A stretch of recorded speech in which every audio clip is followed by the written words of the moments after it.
much for being here. Thank you. It's completely beyond to be celebrating Pride in a church this weekend, so thank you for having me. Did you ever think you would be celebrating Pride explicitly in a church? Absolutely not. Not until actually probably about 5 or 6 years ago when I stumbled into the Washington National Cathedral, and that was my first sort of like orientation to a place that would truly celebrate a person like me and delighted me, and it's been such a gift, and it's a gift to continue that here. Well, we're so glad and happy to call you an honorary Episcopalian among us. We'll begin having some conversation with those in person and online. If you're online, please do drop your questions and comments for Julie in the YouTube comments or on Facebook. And if you're here in the room, you can fill out a card and just bring it on up and we'll get the question to Julie. If you would prefer online to email my colleague Peter, you may do so at pthompson@stbarts.org. And just so you all know, we have about 30 people watching online. Great. Our typical Zoom crew, I imagine, is with us. Julie is the author of this wonderful memoir, Outlove, a queer Christian survival story. It is actually available right now in the St. Bart's Bookstore if you'd like to go snag a copy. I'm sure Julie would be happy to sign some after our talk back here. But in this memoir, you really go in depth about your experience with conversion therapy. And I'm wondering if you would be willing to share a little bit about what that was like. Sometimes I think we have this notion of, shock therapy or really extreme forms, which certainly goes on. But it seems to me like there was just as much kind of ideological and psychological abuse, if you will. Mm-hmm. What was your experience? Oh, yeah. So I talk about it in the book, and I also talk about it in a documentary I was in that's on Netflix you can watch called Pray Away. Is this really loud, by the way? You're good. Is this good? Okay, great. So I was taken to an organization called Living Hope Ministries when I came out at 16, and I spent the next 10 years in that ministry, and it is, to your point, more complicated and layered than the sort of sensational depictions we often see in media around conversion therapy. On the one hand, it was a place where I found other people like me who were also very gay, and they didn't know, we didn't know what words we were allowed to use, but we were just little queers, and we would go to these conferences, and we would go to these workshops that were about like embracing your femininity if you're a woman, or embracing your masculinity, and there was a bunch of ridiculous stuff like teaching us how to wear makeup, and yet, when it was time to go to bed and we all could gather with just our little queer selves, drinking Dr. Peppers and talking about our crushes and talking about musicals that the guys were into and all of that, there was a sense of feeling like I wasn't totally alone. And I think that's not to say anything positive about my experience in conversion therapy. It's an indictment on the religious communities and conservative communities in which they're born, that I found more tenderness in a place in such an abusive place than I had even found in my church home. With that, there were ways in which that I felt like that sense of belonging, but then also, I was going to weekly support group on Thursday nights. I was going to healing prayer group on Tuesday nights.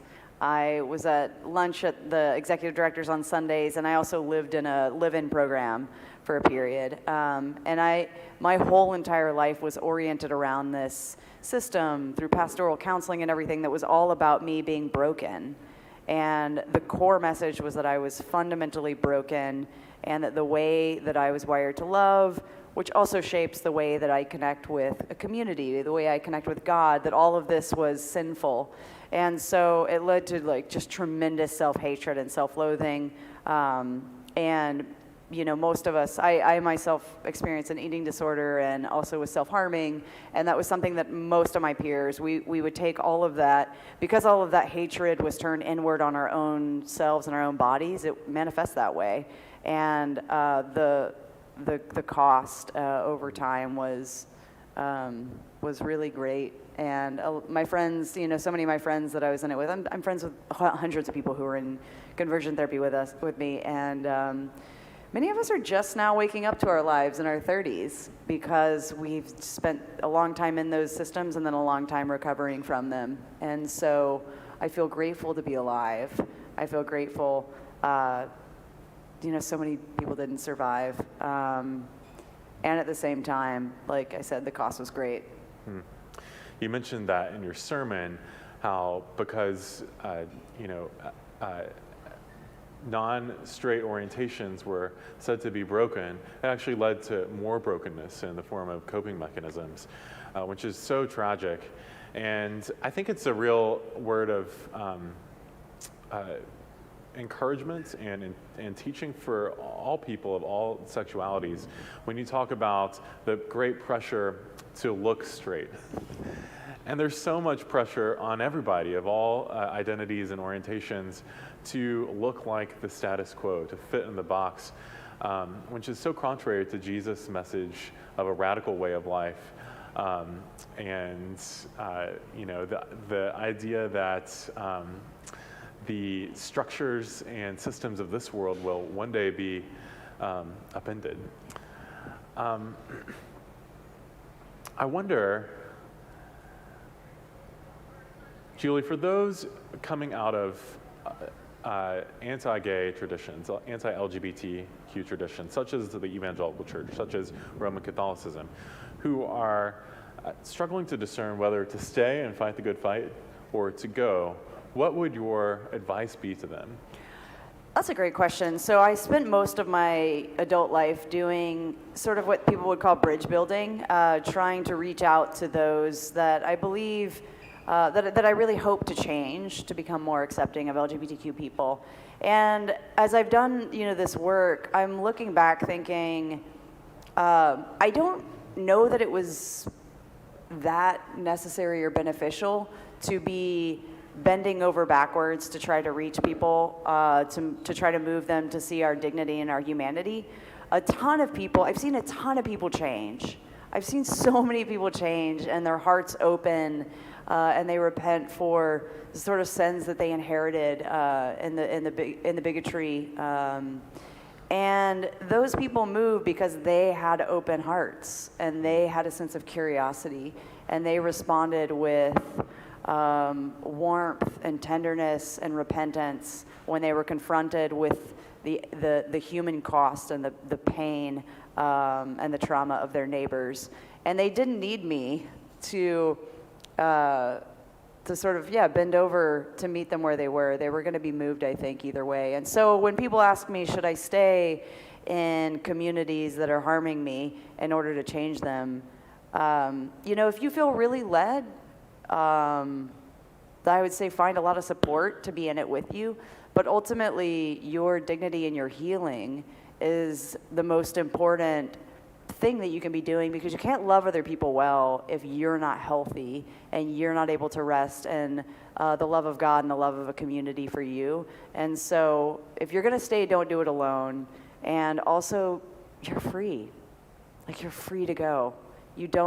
God doesn't need you. They don't need you. Those people are going to move because of their own open-heartedness if they're going to move. And there are plenty of stories out there for them to encounter the humanity of queer people. They don't need you to sacrifice your own life. So I guess my answer is no, you don't need to. Thank you. Well, we all love the story about, was it Henry who comes into the bar? Such a powerful vignette. And one parishioner says, your message about seeing everyone is important today. What sort of career or jobs are you seeking? I hope you can help that message to grow, this person writes. Oh, that's really kind. Thank you. I love people. I love stories. And I know this is ironic because we're talking about my story, but I'm really tired of my own story. And so I want to be able to use my gifts for communication, for connecting with people, relationship building, writing, speaking, any of those things to help other people tell their stories, and to be able to promote stories, ideally from other, underrepresented communities, people who are marginalized within marginalized communities, and serving in some capacity. So I don't know exactly what that would look like, but I feel like I have, big writer energy and big chaplain energy, and I'll probably bring that energy into whatever kind of roles I find in the future. I love it. And one of the things I so appreciated about your sermon today was just the sense of intersectionality, and that the struggle for justice for one group is bound and tied up in the struggle of justice for another. And I thought it was interesting that you named specifically white Christian nationalism in a Pride Sunday service. And I was wondering if you could help us kind of parse out, tease out, what do you see as sort of the fundamental thread that white Christian nationalism and anti-LGBTQ sentiment share in common? Like, help us connect the dots there.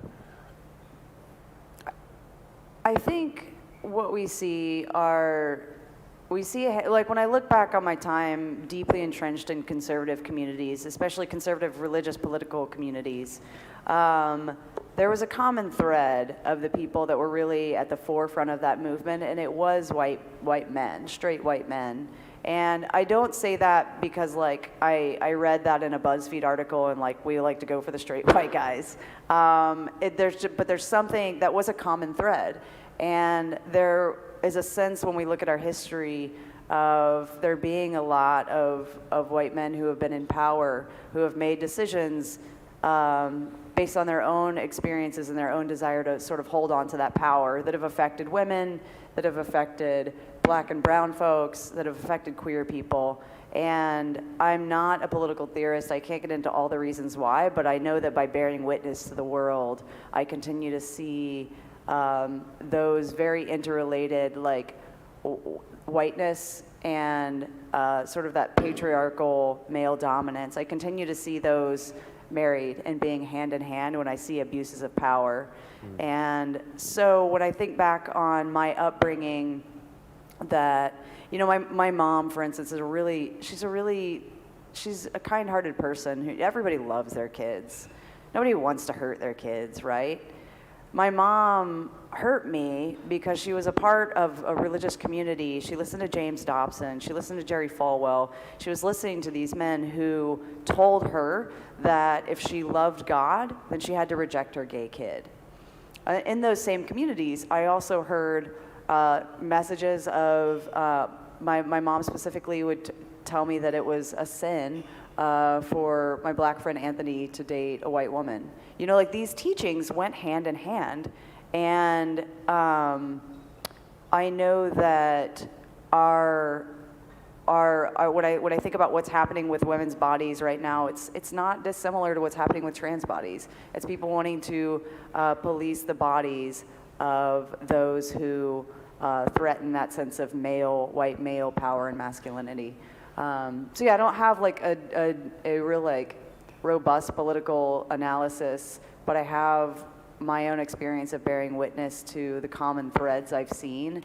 And there's something about white Christian nationalism and white supremacy that feels very connected to what's happening right now with,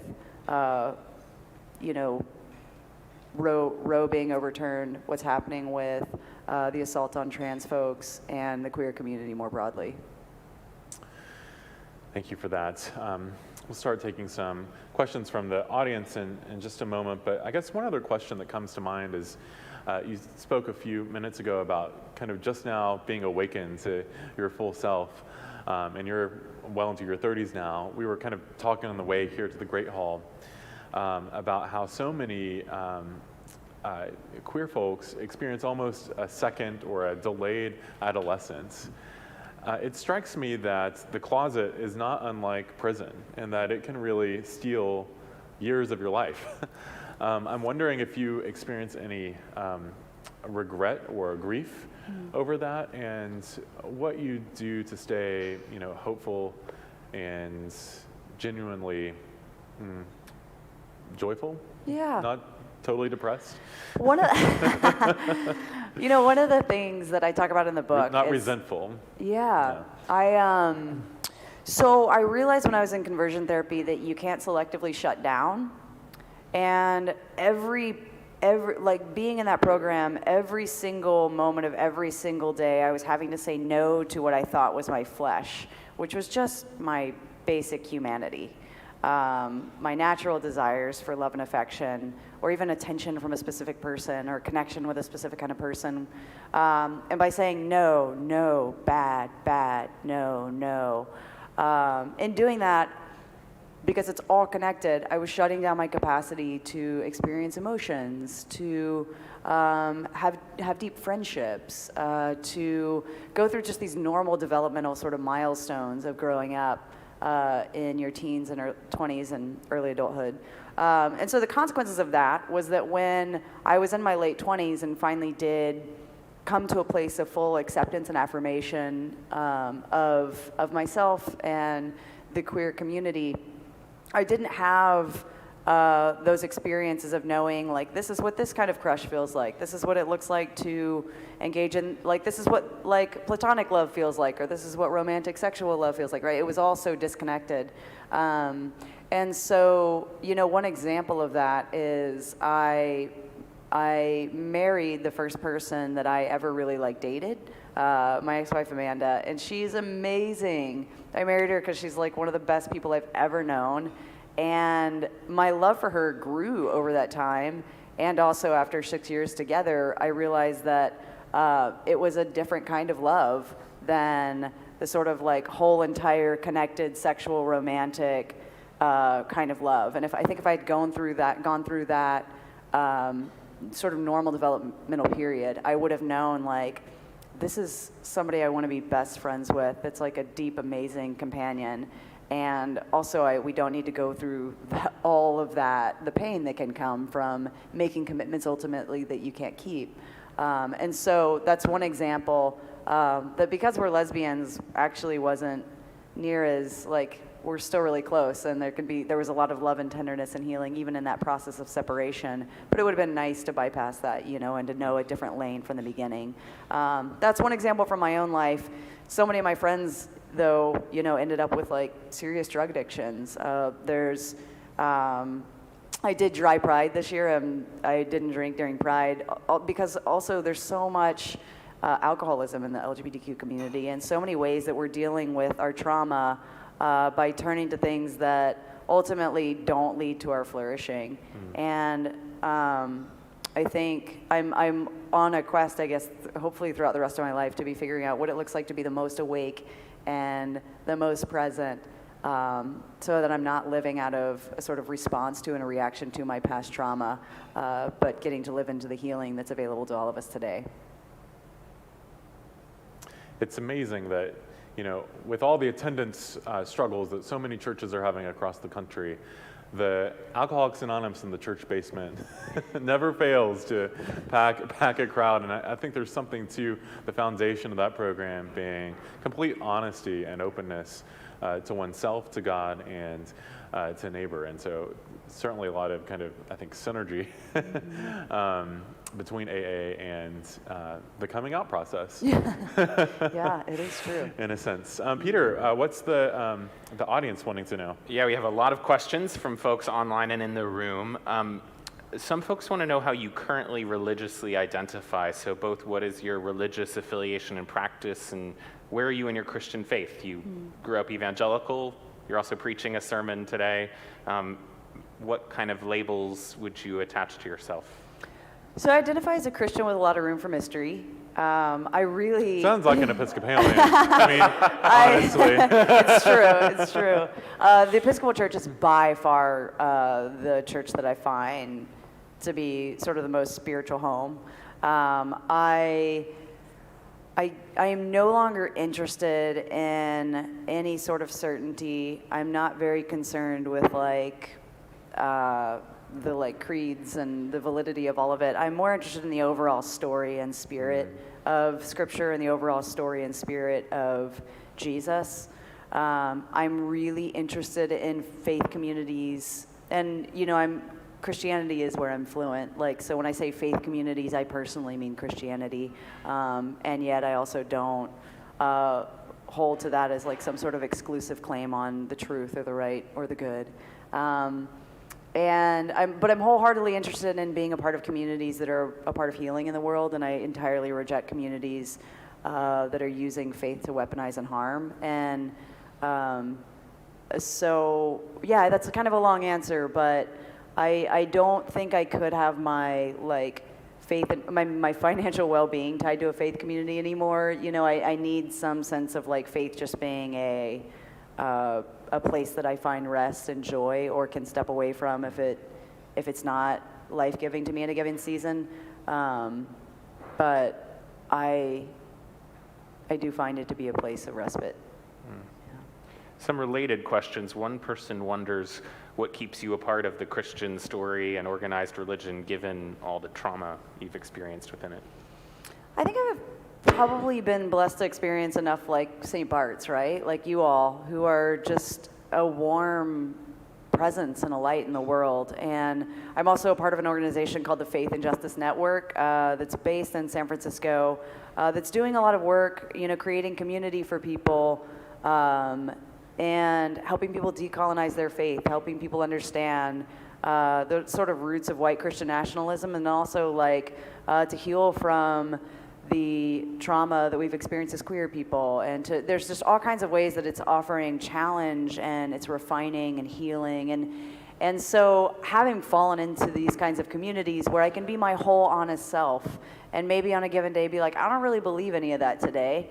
And that's fine, because tomorrow I might, you know, and knowing it's about something bigger than where I, you know, what I can assent to in terms of beliefs and propositions on a given day, that it's about an overall orientation toward God, a sense of humility, an orientation toward my neighbors, one of seeking to love, and the sort of self-interrogation of knowing that I'm flawed and that I need help to be better than I am right now. And I think there's so much of that that's resonant within Christianity that gives me language. And then when I come up against stuff that's really triggering, I'm just like, that's not for me right now. And that's fine.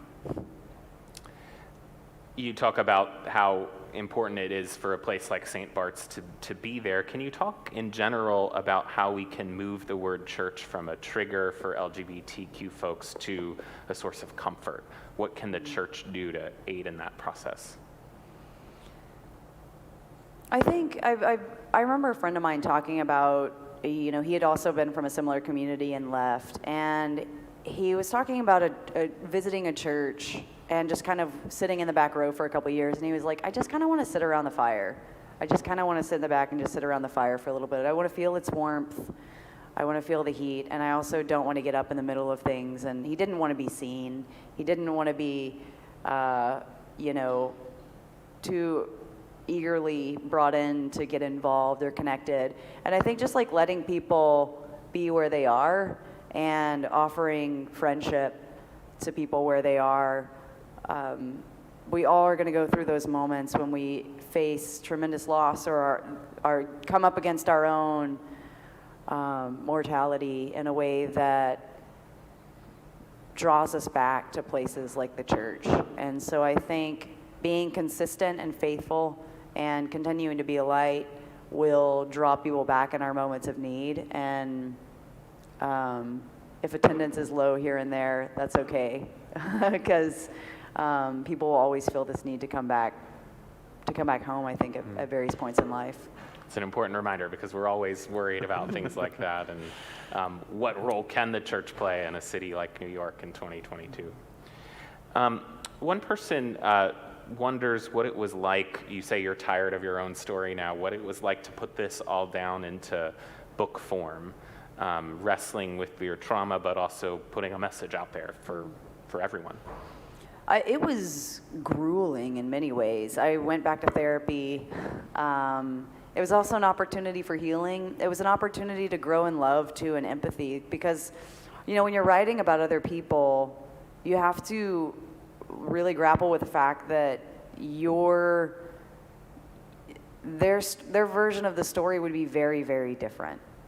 And you have to sort of do that exercise of empathetic imagination every day of like, how would Ricky tell this story? How would my mom tell this story? How would my brothers tell this story? And in their stories, I'm a villain probably at times, right? And like, I don't see it that way, you know, and kind of really wrestling with like the truth lays somewhere. The truth isn't just mine that I possess that I'm revealing to the world. Truth is complicated in that way. And so it was very humbling. And it was an opportunity for a lot of growth. At the same time, you know, when in saying, like, part of the reason that I did write it was so that I could move on from those conversations directly, because I wanted to be able, I didn't want to continue to show up over and over and over again, always doing this sort of advocacy work of trying to help people understand. I wanted to just put something out in the world and say, like, there it is. Here it is. If you want to know, there it is. You can go to it. And I'm free to sort of move on to other chapters of my life and not kind of feel that need to continue to be in those communities perpetually. It's amazing, you know, that our scriptures really ask us to do that work of expanding our imaginations and our capacity for empathy. You know, there are 2 versions of creation in Genesis. There are 4 gospel writers. So often, the conservative churches in particular ask folks to kind of, you know, truncate those stories as if it's just one thing. But the story of faith has never been just a singular story. Now, the Gospels, of course, are mostly a line, you know, in general, but they each have their own perspective, and I think that it's worth keeping in mind. What was, in addition to your book, what was it like crafting your sermon for today? That was fun. One thing I love about the Episcopal Church is I feel like it's like a really wide tent. So I can just show up and be me and speak to other human beings. And I can imagine, like, what would I want to hear on a given day like this? What would I need to hear? Maybe if I didn't want to hear it even. And I can sort of follow that lead. And that feels really good, because that's not something I experienced in churches for most of my life. They were quite the texts of terror, at least the Galatians reading. We were like, is this really the assigned reading for Pride Sunday? But you confronted that in there. You said this is triggering, and yet there's the love surrounds it too. And I think that speaks to the complexity of Scripture as a resource. There's a lot in there that's great, and a lot in there that is challenging and even horrible.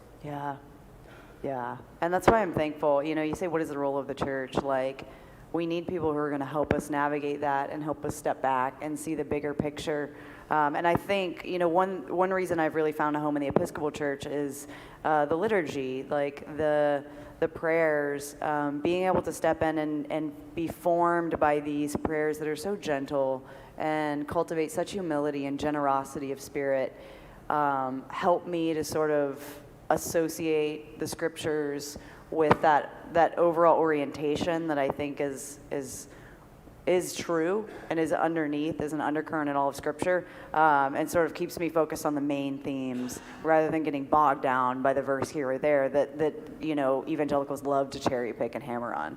So like those got enough airtime, and I appreciate how the Episcopal Church can sort of like offer as like a guide. I refer to it in my book as like as sort of like a river that's always running, that's been running for thousands of years, that I can choose to step into and immerse myself in and be carried by, whether I believe it on a given Sunday or not. And I can pray those prayers and listen to them wash over me. And I feel like it keeps me moving in the direction I want to be headed. And it's not so contingent upon me and my individual mind and salvation and all of that. How are you celebrating Pride today, and what does Pride mean for you in 2022? I'm going to re-speech from here. I'm really excited. I'm going to take the ferry over there. It'll be my first Pride out at Reese. I did the Dyke March yesterday, which was really fun. I didn't know that many dykes existed in the whole world, much less New York City. I know, it's really, really moving. They're all in bed by 7, right? It's so true. And I'll be with a bunch of friends, which is cool. I think one of my favorite parts of the queer community is how, you know, despite the focus marriage equality's really gotten in recent years, our history is one of deep friendship and chosen family. And I think we've seen, whether it's in the AIDS crisis, it was friends who were there in those moments. People had been ostracized from their families, and it was friends, many of them lesbians, sitting with folks by their beds, changing their soiled sheets, caring for them and holding with them in those final days. And it's often friends that we grow old with in the queer community, and it feels our capacity for chosen family after having been ostracized from someone in our families of origin, I think is like one of my favorite parts of the queer community. And I think we offer that sense of possibility to the rest of the world, because everybody's lonely.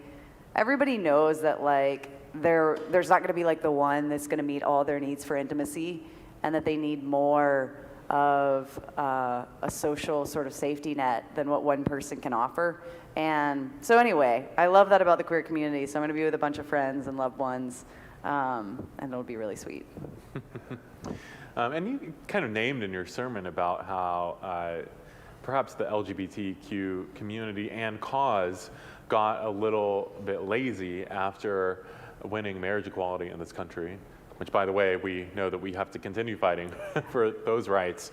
But I wonder if the emphasis on marriage didn't dilute the sense that it actually is about more than who you love. Mm-hmm. It's about honoring the dignity and wholeness of who you are in your own rights. Yeah.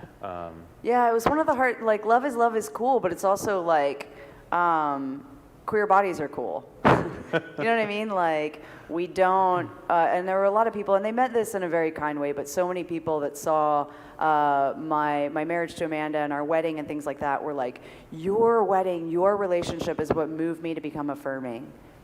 And I was like, that's really beautiful, and I really wish you would affirm me before too. Like, I wish people didn't need to see us having like loving relationships that look familiar in order to really honor and acknowledge our dignity and our humanity as LGBTQ people. So it's both like, love is so beautiful, and I feel so thankful that we get to be out and open and kissing in the streets and celebrating, and also I hope people will be moved by our humanity even if they don't see us in pretty love.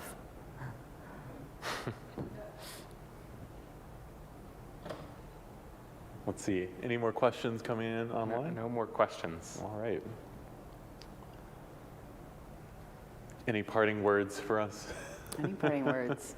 Y'all really give me hope. These are really dark. These are dark times, and we've had dark times throughout history. There will always be dark times, but I think like it was really meaningful to know in a week like this one, and as we look ahead to what that means, it wasn't just about the decisions made this week. It's also about what it's pointing toward, and it feels very scary, and it does feel very dark, and I'm so thankful for communities like this where you're showing up and you're holding space, and you're truly offering places of respite and places where people can find comfort and know they're not alone.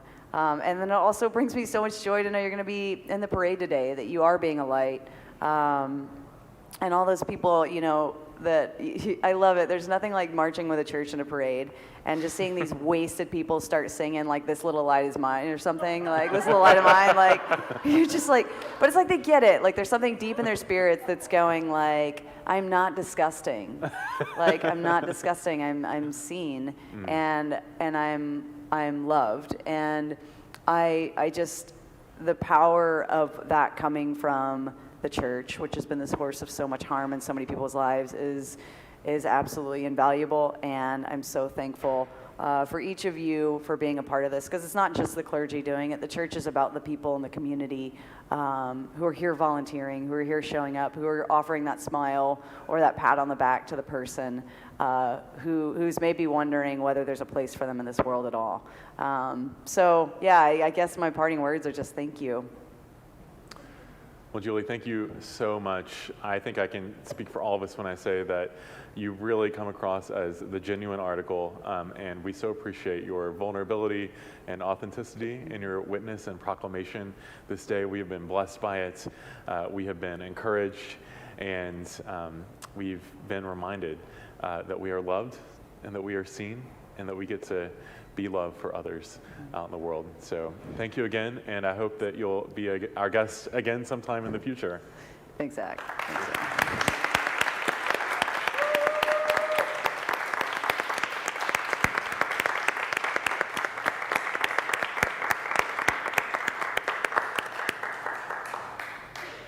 Thanks, everyone. We'll see you next Sunday. In the meantime, off to the Pride March, St. Bart's.